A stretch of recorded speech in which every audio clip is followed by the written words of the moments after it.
Son syndicat est extrêmement riche, discipliné et sophistiqué.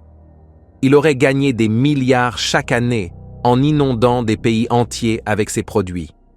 Cela lui a permis de mener une vie de luxe et d'opulence. Il gagnait tellement d'argent qu'il a perdu 66 millions en une seule nuit au casino sans même s'en soucier. Certains médias ont déclaré qu'il était un acteur plus important qu'El Chapo et Pablo Escobar. Si tout cela est vrai, que faisait-il seul dans un aéroport aux Pays-Bas? Voici l'histoire de Say Shilop. Say Shilop est né en 1963 dans la ville chinoise de Guangzhou. Plus tard, Say a déménagé de Guangzhou à Hong Kong, où il allait devenir membre de la triade appelée Big Circle Boys ou le gang du Grand Cercle, une triade autrefois formée par d'anciens membres des Gardes Rouges, un groupe paramilitaire créé par Mao Zedong. Le nom Big Circle Gang viendrait prétendument d'un cercle tracé sur une carte indiquant une partie de la Chine où ils opéraient. Les Big Circle Boys se sont rapidement répandus dans les villes canadiennes et en 1988, Say a suivi le mouvement à l'âge de 25 ans et a déménagé au Canada. Il a commencé à vivre à Toronto et, avec le gang, il s'est concentré sur l'importation de grandes quantités d'héroïne aux États-Unis. En octobre 1997, la vie de Say Shilop a pris un tournant radical. Il voyageait fréquemment à Hong Kong pour affaires. Malgré son mode opératoire discret, leurs affaires se développaient si rapidement qu'elles ont attiré l'attention des forces de l'ordre aux États-Unis. Say et le reste du gang ont été tenus responsables de l'inondation de l'héroïne dans le pays. Les autorités de Hong Kong ont arrêté Say Shilop à la demande des États-Unis et l'ont immédiatement extradé. Say a été accusé de trafic de drogue à grande échelle aux États-Unis et tout portait à croire qu'il écoperait d'une peine de prison à vie.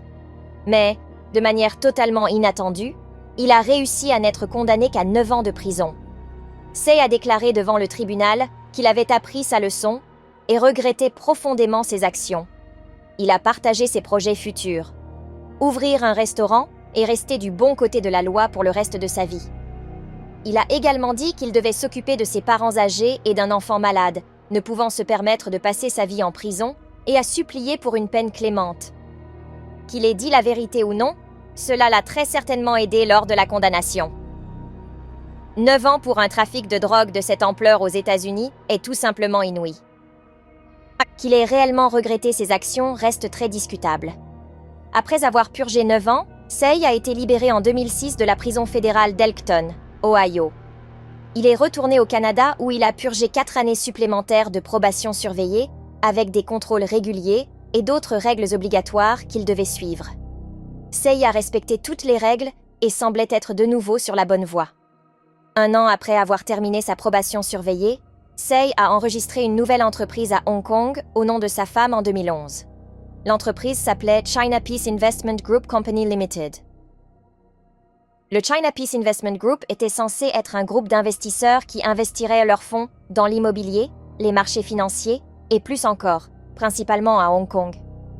Cependant, la DEA américaine a découvert quelque chose de complètement différent. L'entreprise n'était rien d'autre qu'une couverture.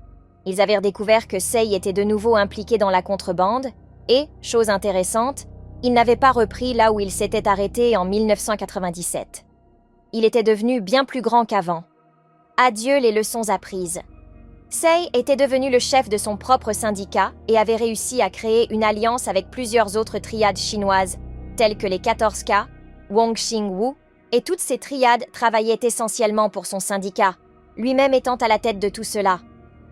On dit même qu'il avait réussi à réconcilier des triades rivales notoires, leur montrant que travailler ensemble serait plus bénéfique que rester ennemis. Son organisation est devenue connue sous le nom de syndicat Samgor, ou la compagnie. Say savait que fonctionner dans le silence absolu était la meilleure solution.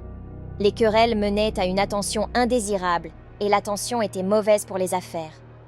Il leur fit comprendre que le gâteau était assez grand pour que tout le monde gagne beaucoup d'argent et il n'avait pas tort. L'organisation de Say vendait de l'héroïne et de la kétamine en grande quantité. Cependant, sa véritable source de revenus avait toujours été la méthamphétamine, une drogue hautement addictive. Sa méthode préférée de contrebande consistait à cacher la drogue dans des paquets de thé. Une partie de son succès était due à son modèle commercial professionnel. La chaîne de production de Sei pourrait être un excellent exemple de la manière de produire des drogues de haute qualité à grande échelle. Cachée dans la vallée de l'État Shan au Myanmar, au cœur du triangle d'or de l'Asie du Sud-Est, les laboratoires de son syndicat produisaient des amphétamines de qualité dans des super laboratoires.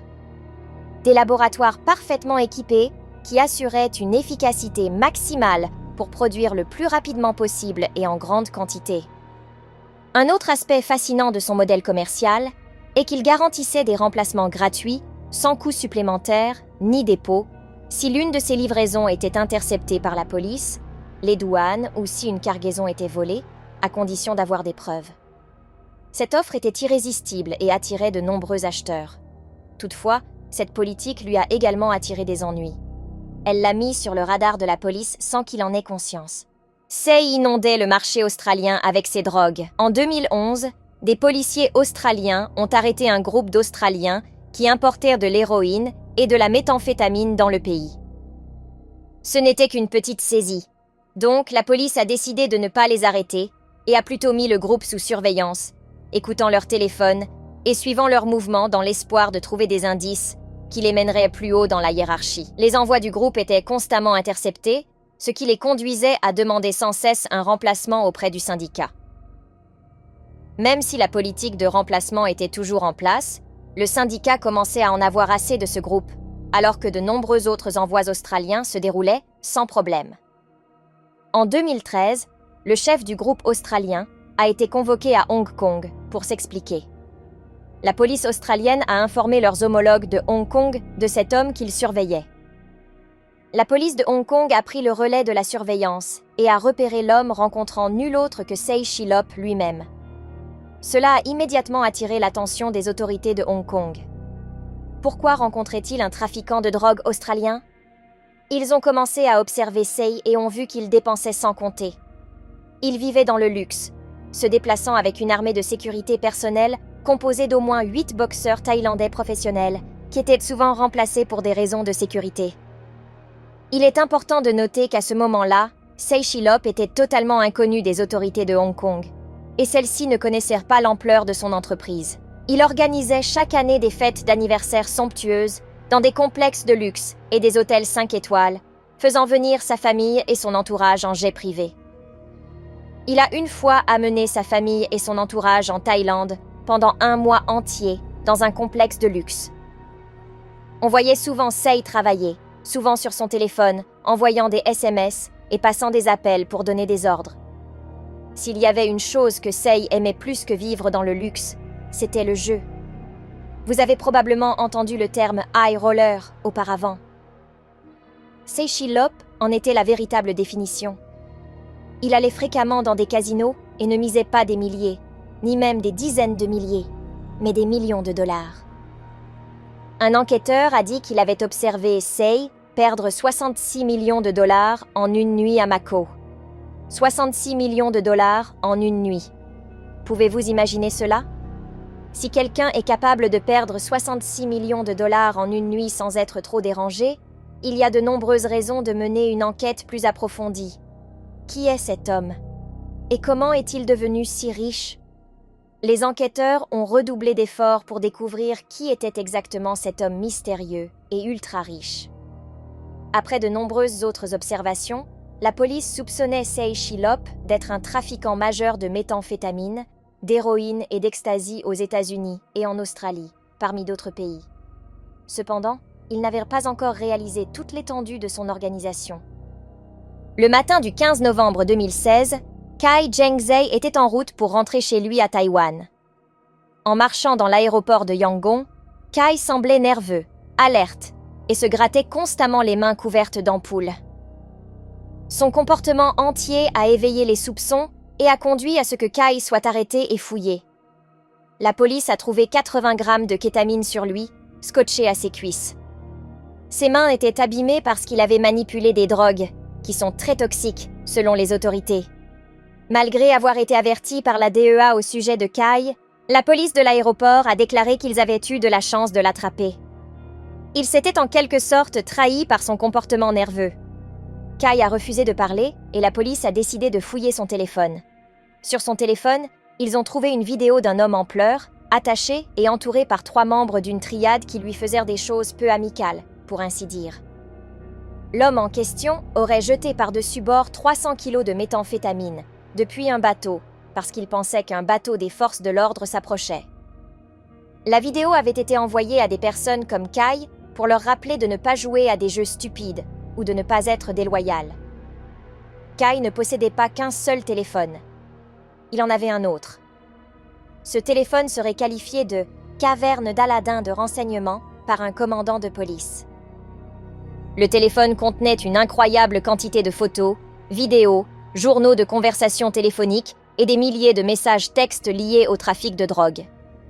Après avoir assemblé une grande partie du contenu, la police a été conduite à une adresse à Yangon, en Birmanie. Une adresse où une entreprise emballait du thé en feuilles chinoises. Vous vous souvenez comment le syndicat de Sei préférait dissimuler leur drogue? 2 jours après l'arrestation de Kai, la police birmane a décidé de faire une descente à cette adresse. Ils ont frappé le jackpot. Ils ont trouvé 622 kg de kétamine et 1100 kg de méthamphétamine en cristaux parmi d'autres drogues. Kai a été confronté à ces nouvelles preuves, mais il n'a toujours pas osé parler. Pendant ce temps, la police continuait de passer son téléphone au peigne fin. En regardant les photos sur son téléphone, un enquêteur a soudainement sursauté. Il a reconnu un visage familier sur une photo. C'était Sei Shilop. Il a reconnu son visage après avoir été impliqué dans l'observation de Sei en 2013. Le téléphone de Kai a ensuite été partagé avec les agences de maintien de l'ordre du monde entier où Sei aurait pu faire passer ses drogues. Les forces australiennes, chinoises, japonaises et néo-zélandaises ont toutes pris leur tour pour inspecter le contenu. Elles ont pu relier de grandes expéditions à un seul groupe, celui pour lequel Kai travaillait. Avant cette révélation, elles pensaient que c'était fait par plusieurs groupes. Ce n'était pas le cas. Tout cela était dirigé par Sei Shilop et son énorme organisation. Elle a été qualifiée de méga-syndicat par une agence chinoise de lutte contre les stupéfiants. L'enquête a révélé que l'épicentre de la production du syndicat s'était déplacé de la Chine à l'État Shan en Birmanie ces dernières années. La Chine fournissait au syndicat un accès facile à des ingrédients importants mais pas la liberté de produire à une échelle suffisamment grande sans l'interférence des forces de l'ordre. La Birmanie, en revanche, offrait au syndicat cette liberté de produire sans être dérangé par les forces de l'ordre. Protégé par des groupes rebelles, le syndicat de Sei jouissait d'une liberté totale pour produire là-bas. Les matériaux et les travailleurs étaient transportés dans des SUV de luxe et amenés à l'installation. Tout le monde savait ce qui se passait, mais personne n'en parlait parce que le faire apporterait un danger sérieux, et vous ne voudriez pas vous opposer à Sei Shilop. Le marché de détail de la méthamphétamine en Asie-Pacifique est estimé à valoir entre 30,3 et 61,4 milliards de dollars par an. Avec des coûts relativement bas, pas besoin d'une main-d'œuvre étendue et un prix élevé par kilo, les revenus étaient incroyablement élevés. Il est estimé par l'ONU-DC, l'Office des Nations Unies contre la drogue et le crime, qu'il produirait 1 kilo dans ses super laboratoires du Myanmar pour environ 1 800 $ par kilo. Le prix de vente moyen au détail par kilo en Thaïlande serait de 70 000 $, 300 000 en Australie et 588 000 $ au Japon. Au Japon, cela représenterait une marge bénéficiaire de plus de 300 fois. Si Sei perdait 10 tonnes et qu'une seule cargaison passait, il réaliserait encore un énorme profit. C'est pourquoi il pouvait offrir si facilement des remplacements pour les cargaisons perdues. L'ONUDC estimait que les revenus de Sei provenant de la méthamphétamine seule étaient de 8 milliards de dollars par an en 2018, mais ils pouvaient atteindre jusqu'à 18 milliards de dollars. Son syndicat aurait également une part de marché de gros comprise entre 40% et 70%. Les chiffres sont incroyables si on y réfléchit bien. Les experts ont comparé le syndicat de Sei au cartel latino-américain, suggérant qu'il était tout aussi grand, voire parfois plus grand. Sei Shilop est dans la même ligue qu'El Chapo, ou peut-être Pablo Escobar, a déclaré Jeremy Douglas, représentant pour l'Asie du Sud-Est et le Pacifique pour l'Office des Nations Unies contre la drogue. Le mot « baron de la drogue » est souvent utilisé, mais il ne fait aucun doute qu'il s'applique ici. Comparé au cartel latino-américain, Le syndicat de Say opère à l'échelle transnationale. Il est extrêmement riche, bien discipliné et sophistiqué. Comme mentionné précédemment, Say a très bien montré aux autres qu'il y avait beaucoup d'argent à gagner pour tout le monde. Il fournit également un marché de la drogue plus grand et plus dispersé, et collabore avec une gamme diversifiée de groupes criminels locaux, ce qui entraîne moins d'éruptions incontrôlées. Il fonctionne comme une entreprise mondiale avec une efficacité sans faille, a déclaré un responsable de la lutte contre la drogue. Les experts ont également comparé les personnalités, par exemple d'El Chapo ou de Pablo Escobar, à Say Chilot. Là où El Chapo et Pablo étaient très célèbres et extrêmement violents, Say est discret et inconnu. Que pensez-vous? Est-il plus grand qu'El Chapo ou Pablo Escobar? Faites-le moi savoir dans les commentaires. Je suis curieux d'entendre vos pensées. Say a également eu des difficultés. En février 2020, l'un de ses super laboratoires au Myanmar a été perquisitionné par la police.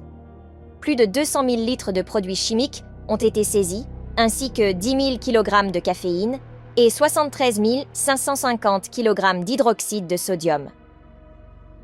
Toutes les substances nécessaires à la production. La même année, plusieurs membres seniors de son organisation ont été arrêtés. En plus de ces arrestations, de petits laboratoires utilisés pour expérimenter de nouvelles recettes ont également été perquisitionnés. Pour aggraver les choses, les saisies de ces cargaisons ont également augmenté de manière significative. Pendant ce temps, les prix de ces drogues ont baissé. Mais Say ne serait pas Say s'il ne trouvait pas de nouvelles façons de faire passer ces drogues. Il a redirigé ses livraisons et a même commencé à déployer des hordes de Laotiens qui portaient 30 kilos de drogue dans un sac à dos à travers les frontières pour lui. Cependant, la pression était forte. Les forces de l'ordre en Australie traquaient de Say et voulaient l'arrêter dès que possible. Ils en avaient assez qu'il inonde leur pays de ces drogues. Pendant des années, ils ont cherché. Say lui-même était conscient qu'il était traqué et se déplaçait avec précaution.